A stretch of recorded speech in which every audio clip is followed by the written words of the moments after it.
I think it nailed all 5. Well done, Fuji.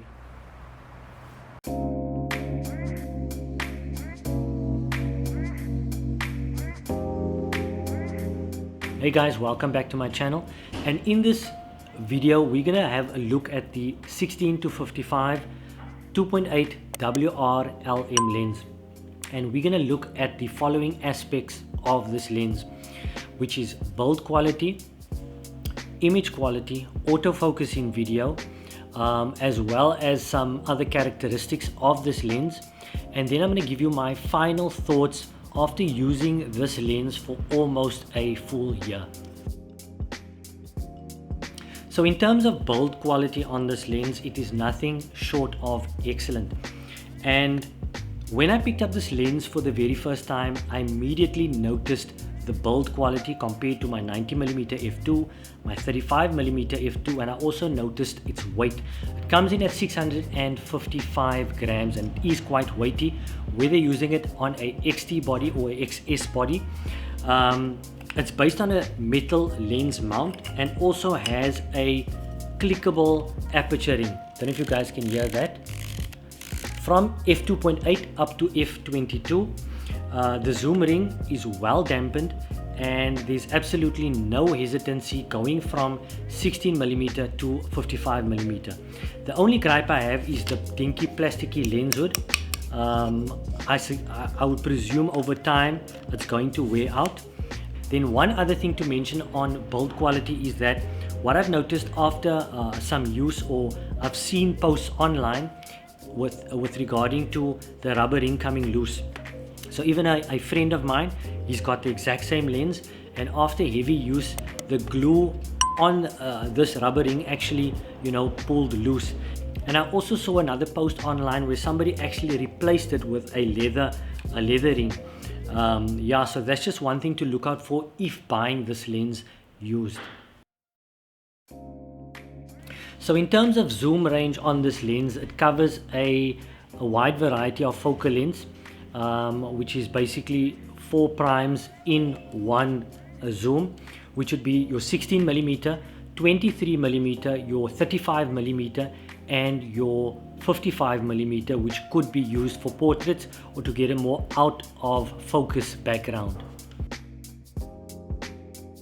So with regards to autofocus, this lens has linear focus motors, so which means it's quick, silent, and accurate. Comparing to the 90mm f2, in terms of photo, it's very comparable. However, compared to video, I think the 16 to 55 is just a step above the 90mm f2 in video. Let me just demonstrate to you. I'm currently using this ZV-E10 with a 16mm Sigma f1.4, and I'm gonna hold. We're in a backlit situation currently, and I'm gonna hold up the 16 to 55 up to the lens and see if it can catch focus. What I noticed earlier was there was some issues with regarding focus in a backlit situation with this lens combo, which is the ZV-E10 and the Sigma 16 f1.4.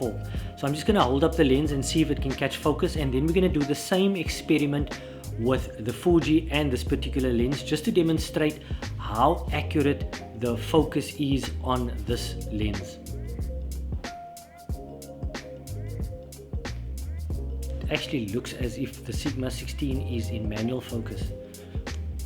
With this backlit situation over here, it's struggling to pick up the lens unless I tap on it. Let's do that.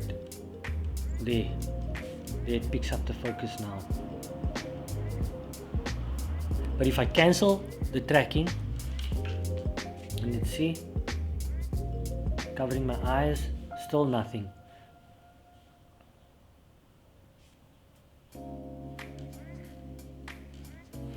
So let us just demonstrate quickly with a Fuji and this lens in a similar situation, and let's see if it can get focus unlike the ZV-E10. Okay, so we're going to do best out of 5. We're going to hold up the lens, this lens to the camera, and see if it can pick it up. Similar situation to the Sony and the 16 1.4, very backlit situation. We'll do best out of 5. 1, 2, 3,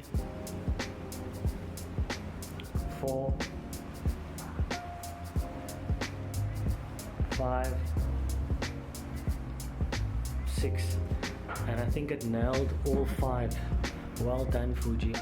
Okay, so while we're at it, let's just do some other random tests. I'm going to go out of frame, come back in, and do some other various in and out, and see how the 16-55 can keep up. I'm also in f-log 2 over here, so keep that in mind with the backlit situation, and we'll see how it holds up.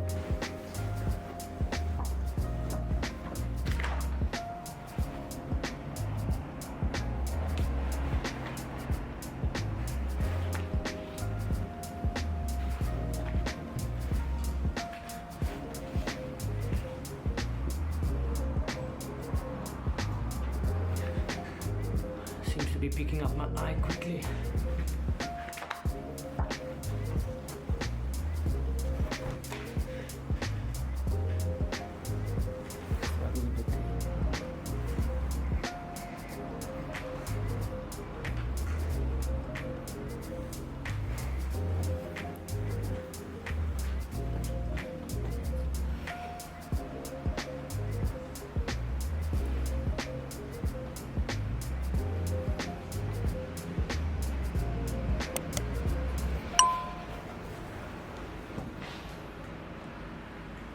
Seems to be doing okay.